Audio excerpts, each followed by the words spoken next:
Want to get this briefing by email? Here's the sign up. Good morning. Here's what you need to know. It's one of the worst security debacles ever to befall American intelligence. A mysterious group obtained many of the hacking tools the U.S. uses to spy on other countries, and released them to the world last year, causing morale at the National Security Agency to plunge and experienced specialists to leave. Our reporters spoke to current and former officials about the breach, which has hurt operations at America's largest and most secretive intelligence agency. 15 months later, officials still don't know if the NSA was the victim of a brilliantly executed hacking, an insider's leak, or both. One of our most popular stories over the weekend examined the Trump administration's strategy to reshape federal appeals courts. President Trump has already appointed 8 appellate judges, the most this early in a presidency since Richard Nixon. Separately, the administration is siding with doctors in scaling back an Obama-era effort to pay them based on the quality rather than the quantity of their work. The president is nearing the end of a 12-day trip to Asia. In Manila today, he noted his great relationship with President Rodrigo Duterte of the Philippines. A day earlier, Mr. Trump denounced his critics, from the haters and fools investigating his ties to Russia to North Korea's leader, whom he said he could call short and fat.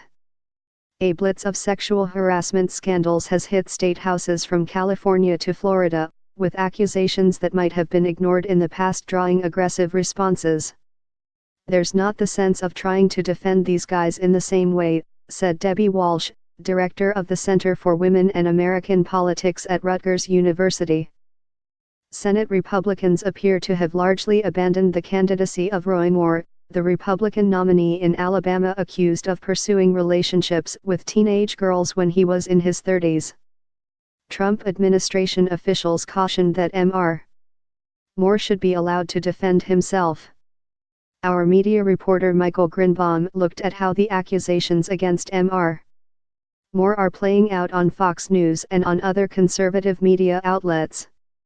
Nearly 2 months after Hurricane Maria, much of the island's population is showing symptoms of post-traumatic stress, public health officials say.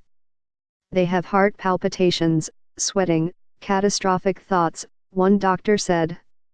They think, I'm going to drown, I'm going to die, I'm going to lose everything. Separately, the small energy company from Montana that was contracted to rebuild Puerto Rico's tattered power grid billed at a rate far above the norm, even for emergency work. Listen on a computer, an iOS device or an Android device. Like the morning briefing? Then consider subscribing to our evening briefing.